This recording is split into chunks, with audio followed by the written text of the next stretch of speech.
Lecture dengan Dr. Farina ke?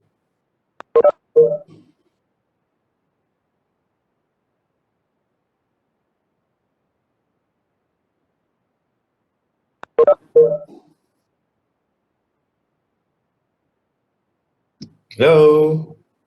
Can you hear me? Boleh dengar tak? Yes, Doktor. Yes, Doktor. Alright. Okay. Ada respon pun masing-masing. Okay, alright. Today we continue. You guys just had lecture dengan Dr. Farina kan? Dengan Prof Aro? Farina. Dr. Farina. Dr. Farina selalu dia ni kalau dulu masa time lecture mesti dia lambat tu, nanti I kena tunggu dia. Asam tu ni. Kali sound ni minggu depan. Dr. Izmi sound kata, Dr. Farina boleh tak jangan lama-lama sangat mengajar. Sengaja untuk immunology. Saya bagi tu Dr. Farina. Sorry. Jangan. Gurau je. Dia pijak I nanti. Okay. Okay, Assalamualaikum.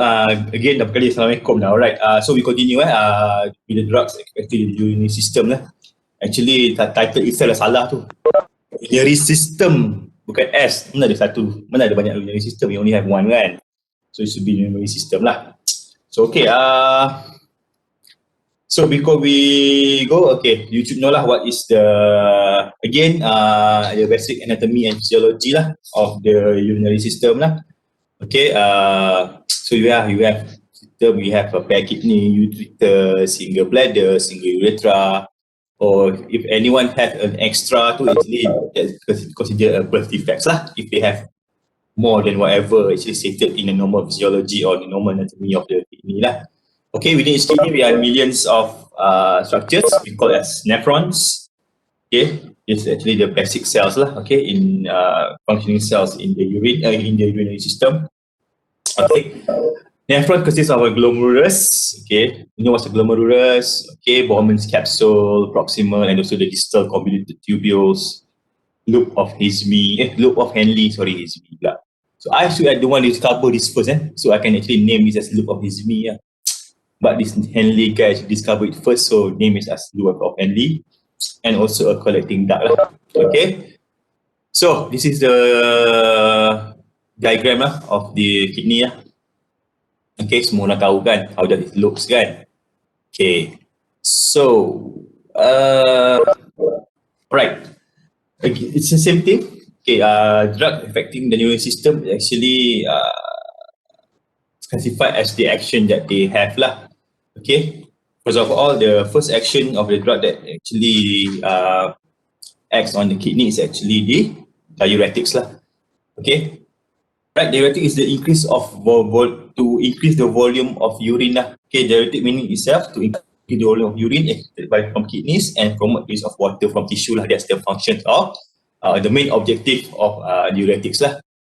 So they actually lower the fluid volume in tissues to decrease edema and also to lower the blood pressure lah. Okay, so normally the functions of diuretics is in large animal is actually to reduce other edema lah in cattle. Okay, and also promote voiding to enhance removal of toxin from the body. So we have 4 types of diuretics. 5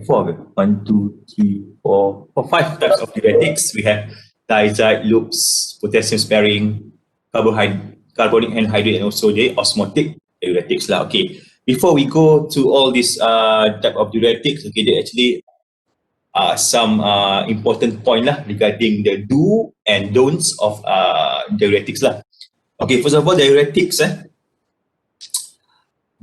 all diuretics except for osmotic diuretics do not pull fluid from tissue lah. Okay, do not pull fluid from tissues. Okay, that's the first don't. Okay, second, diuretics are not appropriate for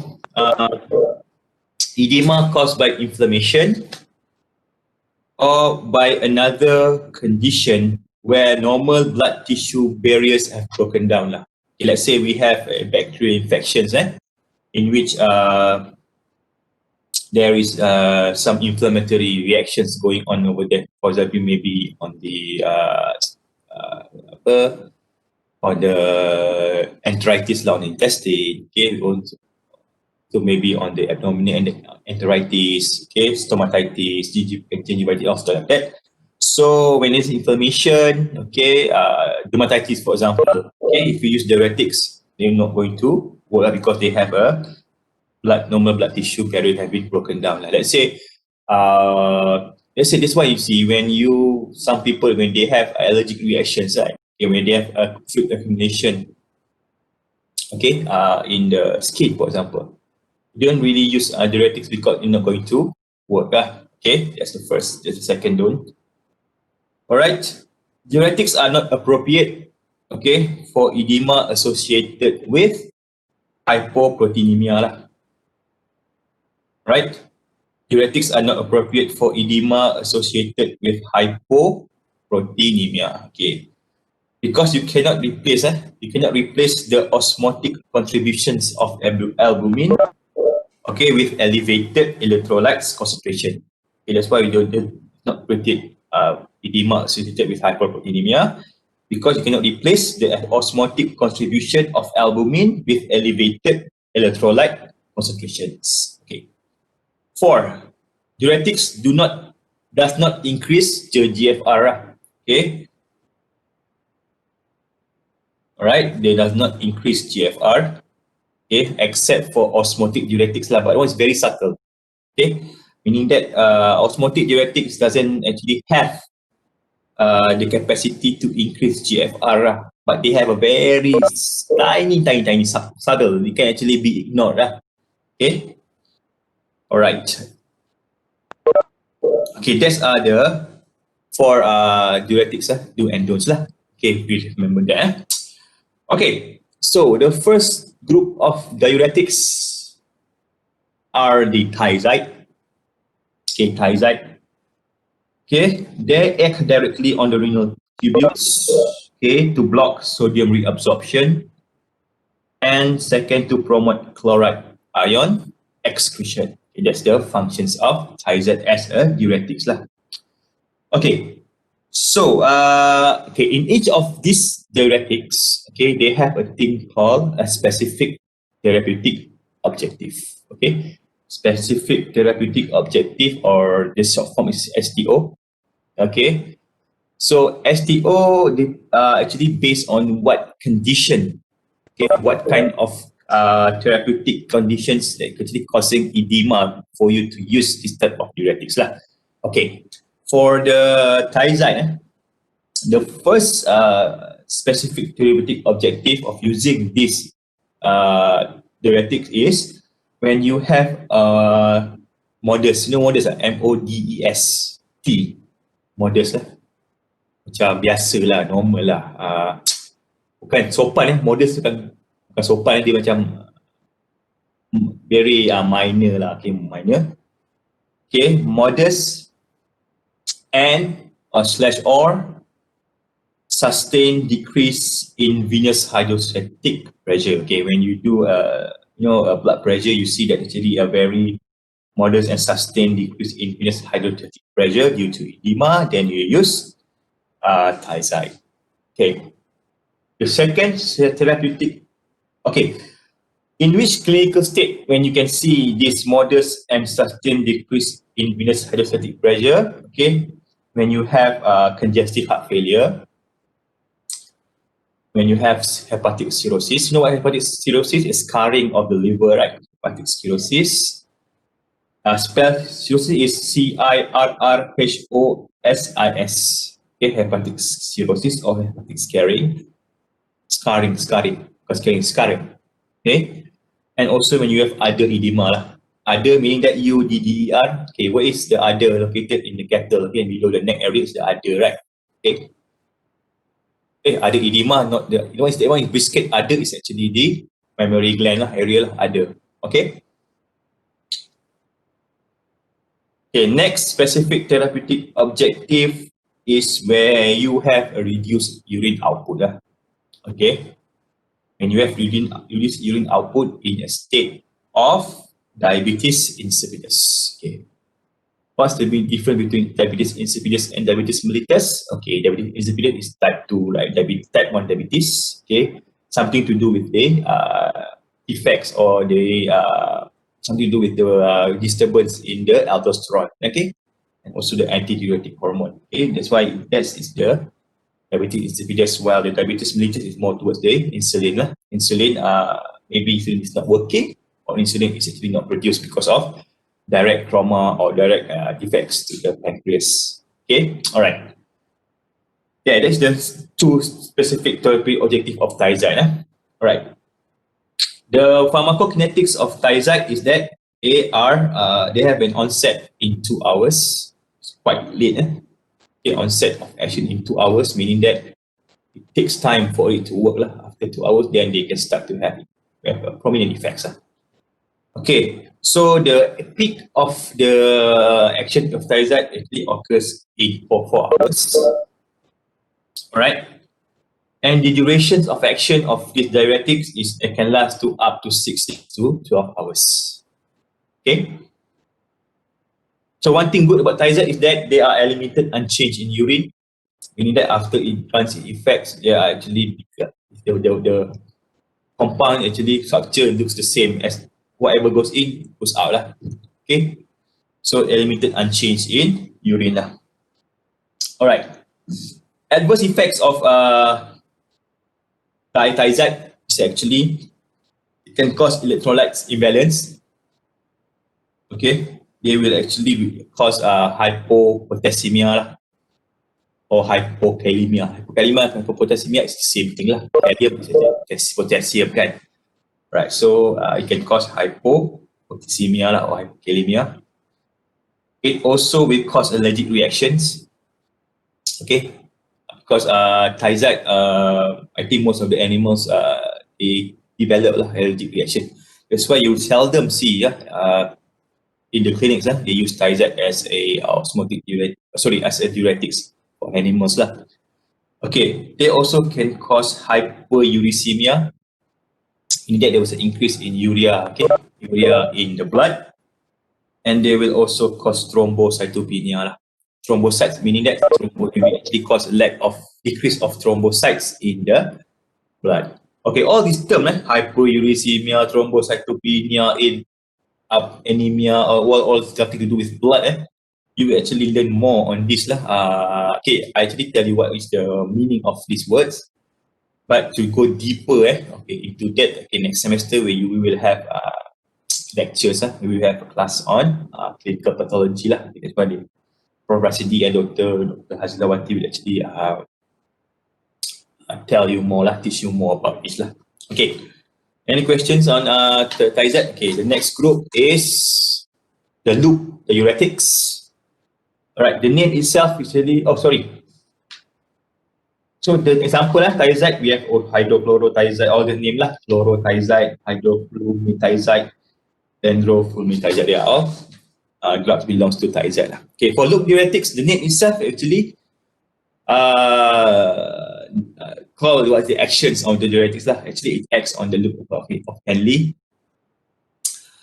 But the word actually cannot be ni lah, tremendously macam looks like a literature punya word lah. This one is a very prominent diuresis lah. Okay, so example of loop diuretics is furosemide lah. Okay, furosemide is the most commonly used diuretics lah for humans and also for animals lah. Okay, right, furosemide. Alright, again, same as thiazide, they have a specific therapeutic objective. And so far, you guys can follow. I'm not too fast or too slow ke apa, tak ada. Okay. So if I'm too fast, let me know. Okay. Or you have anything for me to repeat some terms and some sentences, let me know. Okay. So specific therapeutic objective for loop diuretics is when you have aggressive and or short-term decrease in venous hydrostatic pressure. Okay, opposite of the one in thiazide just now. So same lah, when you have clinical state of congestive heart failure, hepatitis cirrhosis, also ada edema lah. Jadi the one is depends on the case lah. If it's a severe congestive heart failure and then the venous hydrostatic pressure is actually very aggressive, so meaning that the pressure is very low, okay, and very short term, so you can use furosemide lah. Okay, and also you can use the second specific therapeutic objective is actually to increase calcium secretion lah. When you have calcium secretion, when you have a lot of calcium hypocalcemia in the blood, okay, in cases where you have malignant hypercalcemia, when you have bone cancer, okay, osteosarcoma, for example, bone cancer, and also vitaminosis D, okay, when you have an increase in calcium, so you use furosemides to actually reduce, okay, the formations of water retention in the body. Actually, my late father, before he passed away, they used he got both kidney failure, and actually he underwent a couple of dialysis. Okay, one of the another treatment is actually to reduce diuretics to reduce the water retention. But actually diuretics like furosemide it's quite aggressive, but the thing is the effect is quite slow.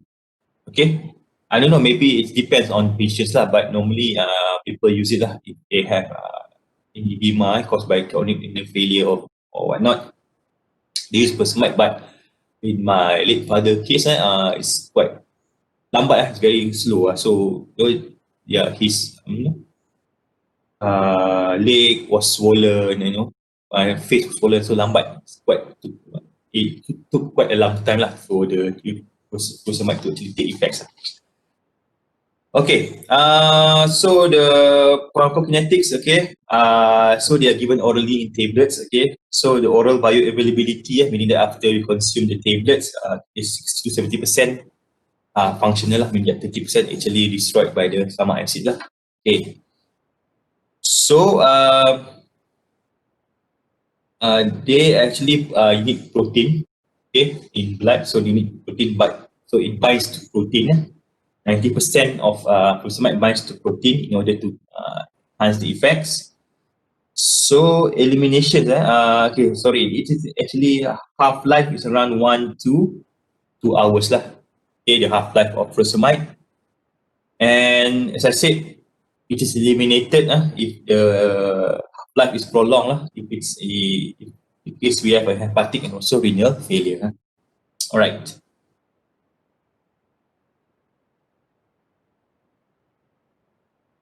Okay, that's for furosemide. Next, diuretics is the potassium-sparing diuretics. Okay, so potassium-sparing acts on the distal convoluted tubules. Okay, promotes sodium and water excretion and potassium retention lah. Okay. So it interfere with the sodium potassium pump, okay, that controlled by aldosterone. Right. So specific therapeutic objective for furosemide, for potassium sparing diuretics, okay, it's first actually when you have to inhibit aldosterone action. Okay, inhibit aldosterone action. Alright. In cases where we have hepatic cirrhosis and also congestive heart failure. Okay. Second, STO for potassium sparing diuretics. Okay. If you want to reduce potassium wasting secondary to other diuretics. Okay. Let's say when you use other diuretics, for example, the thiazide or maybe loop osmotic. Okay, there will be actually some when they excretions of the water, at the same time they will actually waste, okay, or excrete out also potassium. So they is potassium wasting. So in that case, we give that diuretics together with potassium sparing diuretics lah, so that will actually retain, okay, there's potassium. So if not, because if there's no potassium, there will be a problem with the sodium retention and then sodium potassium pump lah. And then again, you will have some problem later on lah. Okay, that's why they if the animal, let's say before you give diuretics, you do some blood serum biochemistry, okay, look for these metabolites, and you find that electrolytes, you find that actually the animal is suffering also from reduce in potassium. Okay, so either you use this alone, okay, and probably you use together with other diuretics lah. It depends on the case lah. Again, people might say, hey doctor, how do you actually decide which diuretics you want to use lah? Okay, actually some characteristics or some things that you have to actually look before you wanted to actually prescribe or give the correct type of diuretics lah. First of all, you have to do some of the physical examinations to animals, okay, do some blood work, okay, to see whether the animals, if you want to use these diuretics, make sure for example, like this one, potassium is actually very low in the animal. Okay, so you have to actually see what kind of potassium, what kind of diuretics you want to use. Okay, next, probably the animal is having a lot of, example, high osteosarcoma, when they have bone cancer, okay, they will have a lot of calcium in the blood. So what kind of test, what kind of diuretics you need to use? All these things you have to look into considerations lah before you want to use the type of diuretics. Okay, and also safety lah. Okay, look at also the potential adverse effects, side effects, some of these diuretics can actually play on the animals. Okay, so you have to, they want also need to be put into considerations lah, okay, before choosing the right or the correct diuretics for the individual, okay, or specific case. Okay. All right. The example of potassium sparing diuretic, we have spironolactone, triamterene, also amiloride lah. Again, spironolactone, it's difficult to find. Even if you go to UVH, the only thing that they have is actually mannitol and also fusimide. Okay, other type of diuretics actually normally they are not used lah. Okay, right. One is maybe of the side effect. For example, thiazide, they have a very adverse side effects, so we don't really use it. Like this one, okay, most of the case, most of the case of the animals having edema, probably they don't have any, low in potassium. They are actually, the only main concern is actually the edema, not the, not the functions in the body lah. Okay. Right. That's for potassium sparing diuretics. Okay, next is the carbonic anhydrase inhibitors lah. Okay, carbonic anhydrase inhibitors.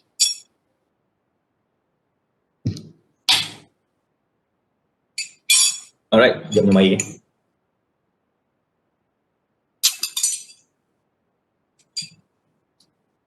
Right.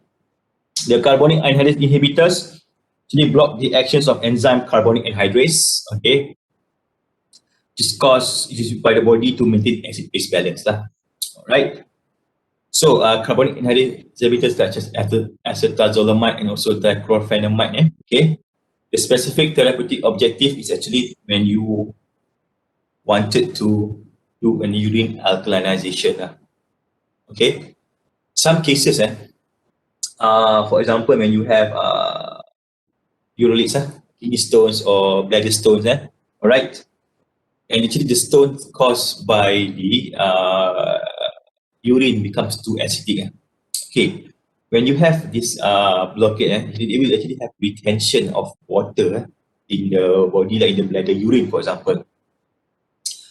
So you give when you give carbonic anhydrase inhibitors, okay, they at the same time they will actually block the actions of carbonic anhydrase, and also they will turn the acidic urine back to actually turn to alkaline, so that they can excrete the water.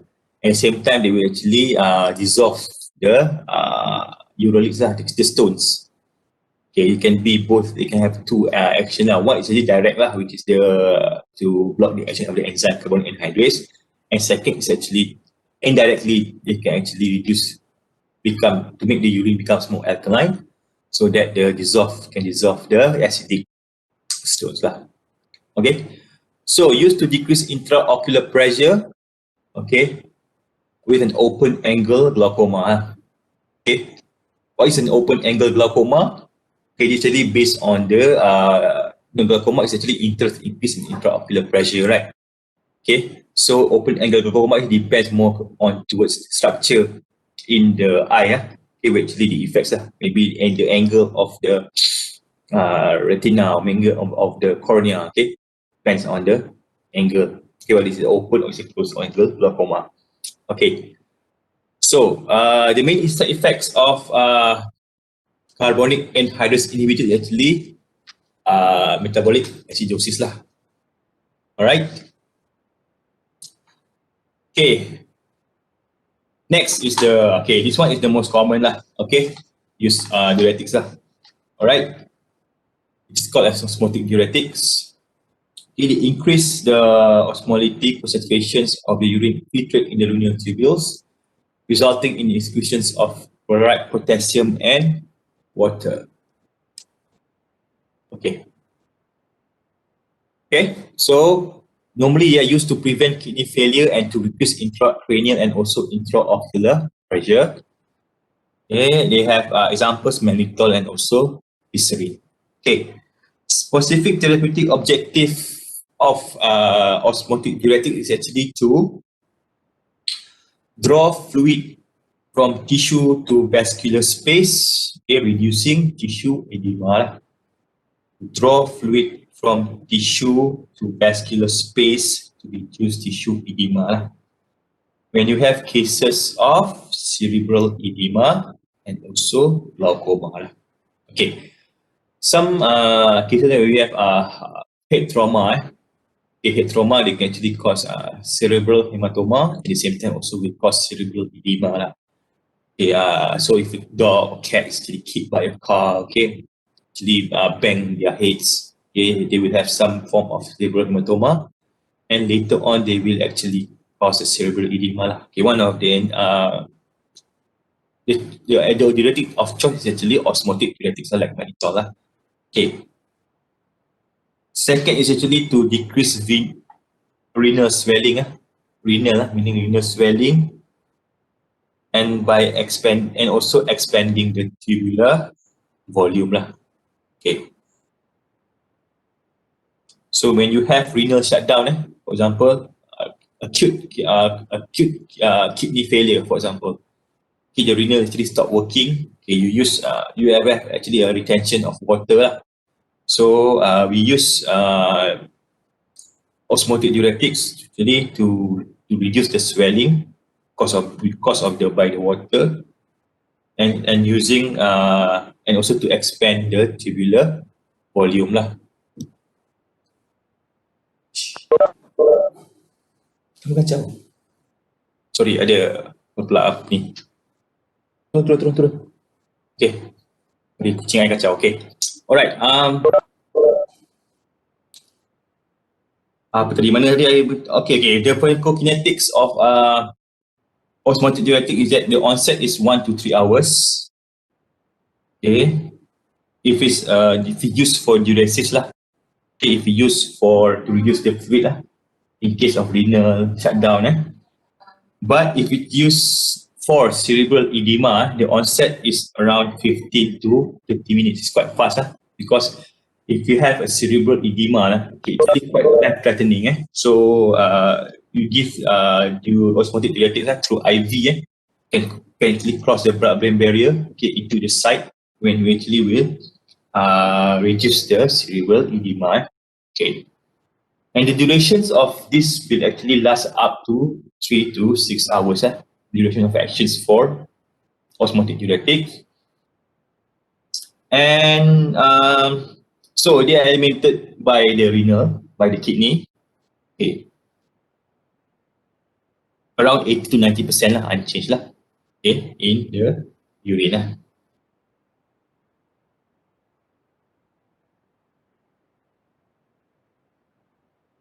All right. Okay. Any question for osmotic diuretics? All right. If not, we can move lah to. Before I go, okay, this is table 2. Nampak Sekejap I share sekejap. Share content. Okay. Alright, this is the the simplified version lah of the diuretics. Okay. So it's quite very simple lah. Okay. This one more kepada dulu masa korang dulu, you guys when you want to do PMR. Because PMR ke PT3 lah? Guys, PT3 or PMR? Wah. PT3. Oh my god, I'm so old. Okay, you remember right, dulu masa korang nak PT3 and also SPM, we have all these pocket notes kecil-kecil kan, macam tajuk dia study cepat, study ringkas, something like that kan, dia dalam pocket.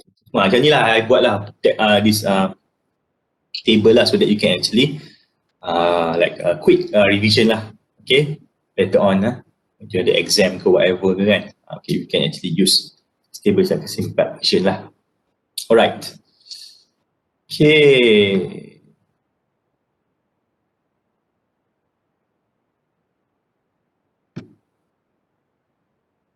Alright, that's for diuretics. Okay, next drugs. Okay, group of drug actually acts on the renal system or urinary system.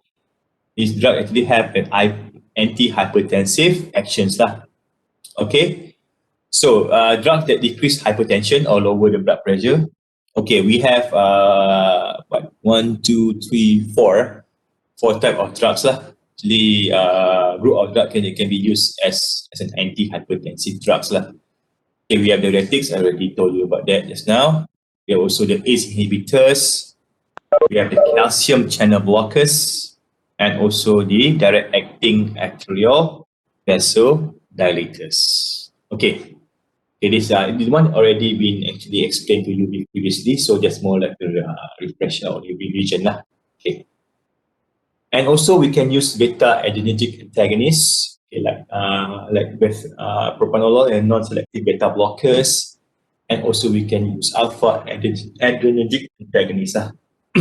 They are all drugs used as an antihypertensive drugs. So you see, there's no such thing as if the animal have high blood pressure, or even humans have high blood pressure. You say, oh my god, I don't know what kind of drug I can use lah. Actually, we have 1, 2, 3, 4, 5, 6 classes of drugs you can choose from as antihypertensive drugs.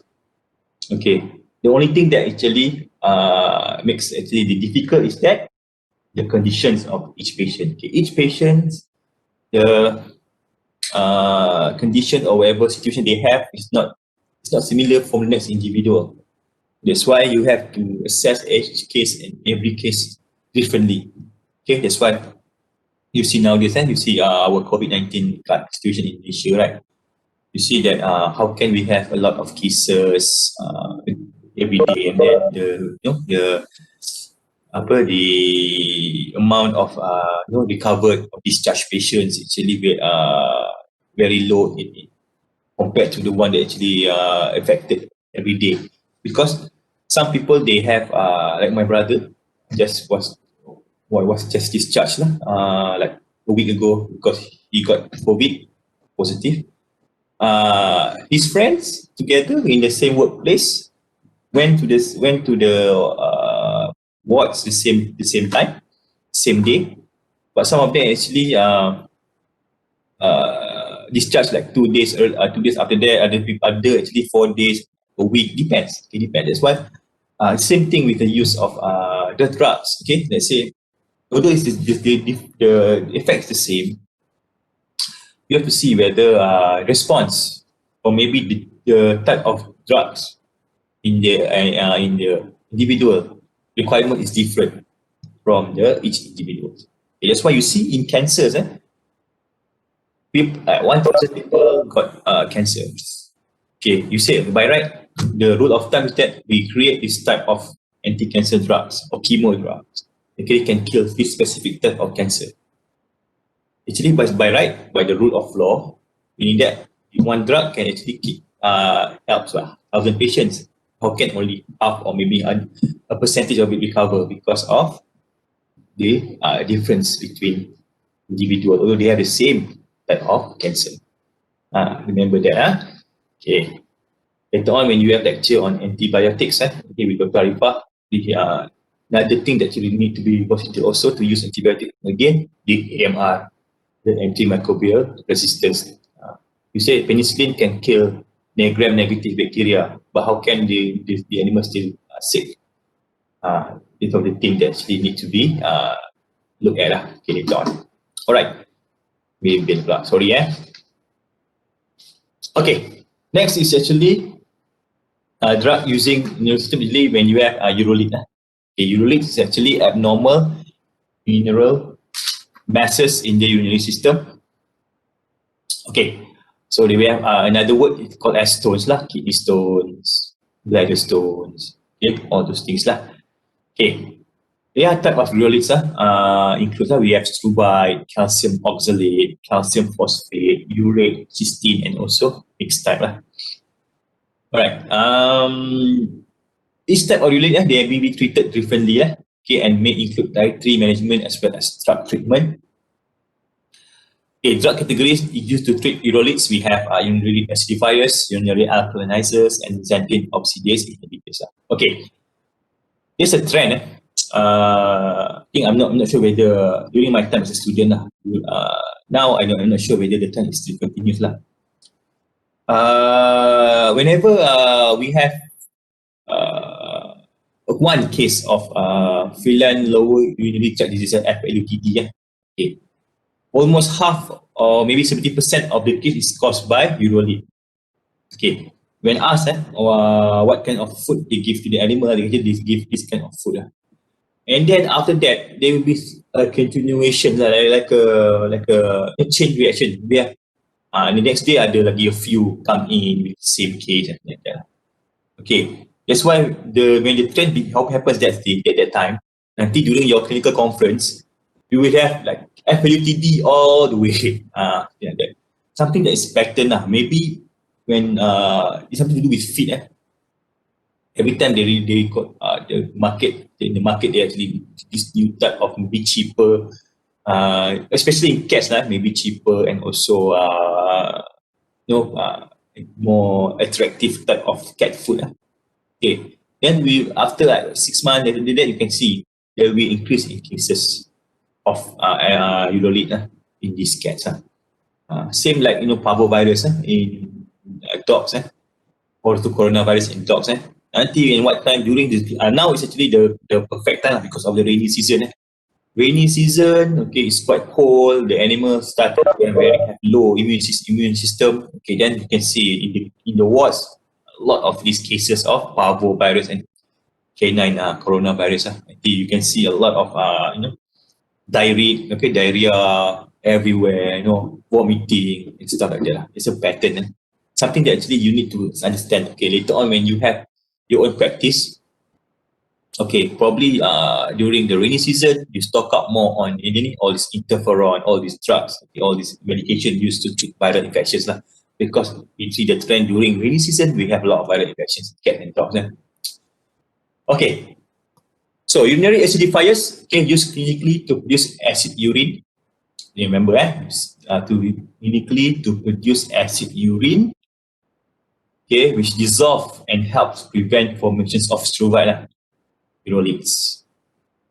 Okay, struvite uroliths normally occur if the urine becomes too alkaline. Alright, so their use has declined with the use of urinary acidifying diets. So if you want to give your cats, make sure you use royal canin, ikan ubah, iron, Science Diet, Hills Diet, Science Diet, they are all actually companies that really do research lah on type of feed they want to give the animals lah. Alright. So examples of they are methionine and also ammonium chloride. They are all not safe drugs lah, compound used as urinary acidifiers. So urinary alkalinizers, okay, are used clinically to treat calcium oxalate, cysteine, and also ammonium urate urites. Because calcium oxalate, cysteine, also ammonium urate urites, they actually produce inside an acidic urine. So it's difficult. What is the most, okay, you have to know what is the correct pH for urine. Okay, by right, it should be around maybe closer to 5, maybe 6, okay? That kind of pH lah. Just like skin, actually it's 5.5. Maybe in dogs and cats, okay, it's around 6 to 7. Usually it's actually quite difficult lah. You cannot have a neutral pH urine lah. Then you minum air apa kan? You guys kan dia punya cats minum air distilled water dia every time, no, right? So pH is something that actually it's actually below, out of our control lah, because in the feed it's not the one that we prepared. So try to actually look for diet, okay, and then look at the condition of the cat, whether if your cat is actually becomes much more older, right?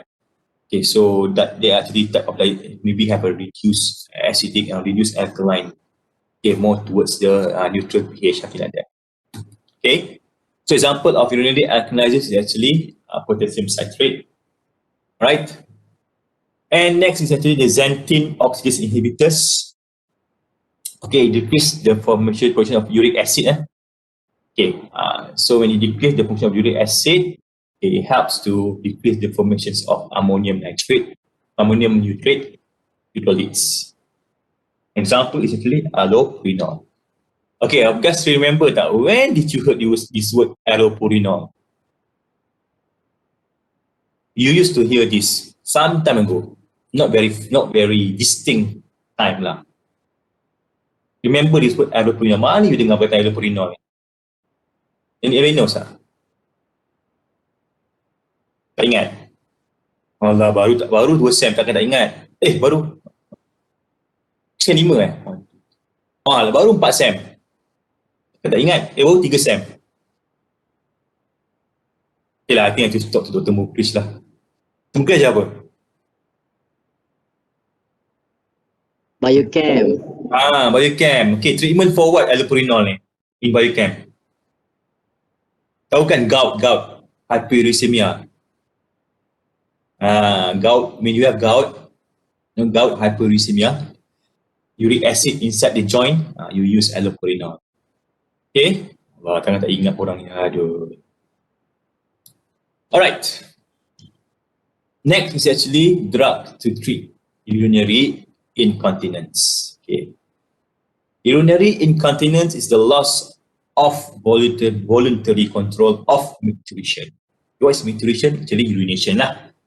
Okay. Urinary incontinence may be due to 2 factors.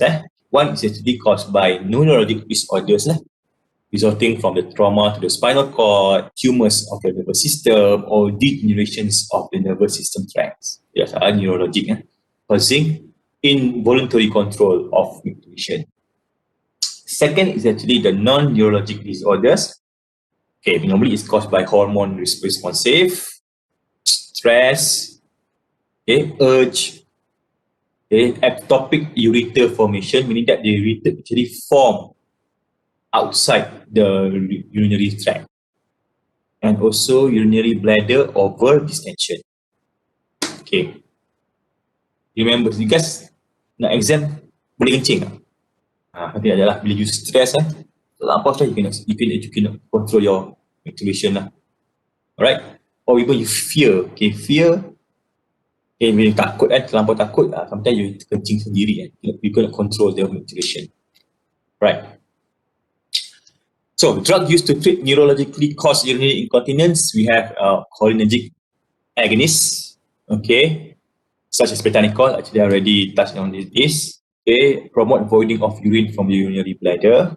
Okay, all right. Anticholinergics, okay, like propantolene, diclofenac, and nak sebut ni, butyl hyoscine. Okay, they are actually to treat urinary incontinence by promoting urinary retention in the urinary bladder lah. Okay, in opposite alright. And then it's blocked by binding the acetylcholine to its site, causing muscle relaxation. Okay, that's the anticholinergics. And then we have the alpha adrenergic antagonists. Okay, decrease the tone of internal uterus sphincters and are used to treat urinary incontinence due to decreased urinary tone as a result of over-distension of the urinary bladder. Alright, they are alpha adrenergic and adrenergic antagonists. Okay. Drug to use to treat non-urinarily caused urinary incontinence. Okay.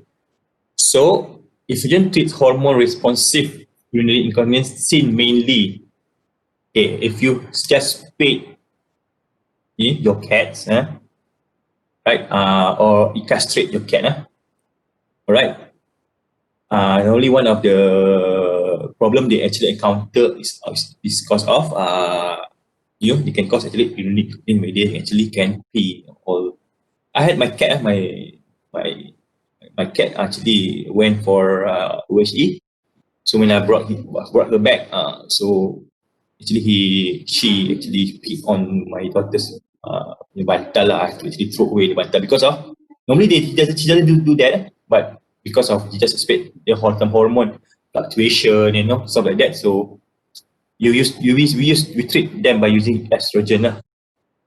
Okay, estrogen meaning that not estrogen that you take from animal. Actually, it's a exogenous estrogen lah. It's actually available lah, like a external hormone lah. Okay, so another we can also use like phytochemicals. You know what's phytochemicals? Chemicals that from natural products. You know kacip Fatimah tak? Anybody knows kacip Fatimah? Actually, it's a herb lah. One thing good about kacip Fatimah, they have a thing called a phytoestrogenic compound lah. Actually, it mimic the estrogen effects lah. So you can use it as for animals with female spade lah. Okay. FS actually female lah. F female, S spade lah. SPAYED lah. Right. One example of the exogenous estrogen we have is actually diacetylbestrol or DS lah. Okay, estrogen treats hormone-responsive urinary incontinence seen mainly in male castrated. MC is male castrated dogs. We have testosterone cypionate and also testosterone propionate. Okay, alright. Drug used to treat non-urologically caused urinary incontinence. Okay, we have the alpha and also beta agonists lah. Okay, they actually not to act on the nervous system itself. Actually, it acts on the receptors on this kidney system, in the kidney lah. Okay, or in the urinary tract. Okay, increase the urethral tone. Okay, we have phenylpropanolamine and also ephedrine. And also skeletal muscle relaxants. Okay, we also to treat urge incontinence or urethral obstructions due to increased external urethral sphincter, dantrolene, aminopropyl, and diazepam. We use diazepam lah. Okay, you see normally after we use like for example we have a bladder stone. It cannot be treated by using urolitz treatment lah, such as urinary acidifiers ke apa benda kan. We have to do surgery lah. We have to actually remove the blockage through mechanical surgery. So because sometimes the animal have to the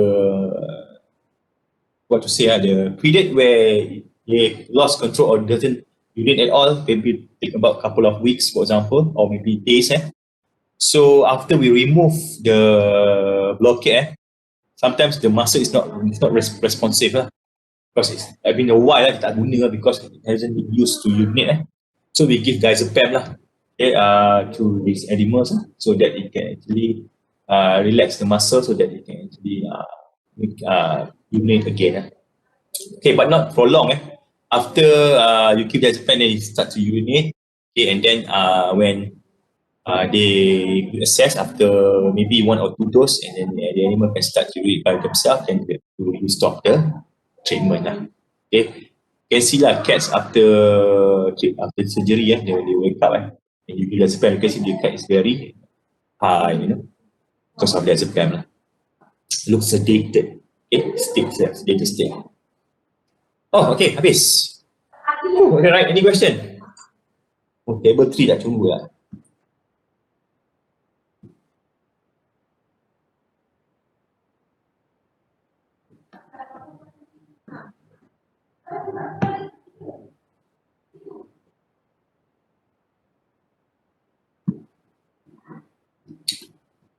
Okay, this is like a simplified version lah. Urinary blood bladder drugs lah. Alright. Okay, you can actually get the table from your Putra Blast. Okay, alright, any question? Okay, if no questions, okay, two things. First, Thursday, for group 2, week 2, okay, your PBL, with your, actually Mira already sent you the link for group 2 together with your facilitators, okay. And then I hope that the group for Dr. Shahrom, okay, you will contact him and also maybe arrange, because Shahrom has another class that morning. So probably you can start a bit later. Okay, you can actually maybe a representative from that group can actually contact Dr. Shahrom and actually arrange the timing for your PBL. Okay, and that's the first one. Okay, the second actually for this Friday, it's supposed to be practical on small animal drug administration . Okay, I'm not sure whether you had this class taken before with Dr. Arifah or not. If not, okay, it's with Dr. Ubaid . Because it's difficult for me to actually join together with him and then teach actually can be difficult . So never mind, Dr. Ubaid will actually take charge of the class. And next week is my practical . Okay, about field therapy. Okay, alright. If not, thank you very much. I see you guys on Thursday and also on Friday. Thursday is for week 2, group 2, and Friday is for your class. Okay, thank you. Thank you, Doctor. Thank you. Thank you, Doctor. Thank you, Doctor. Thank you.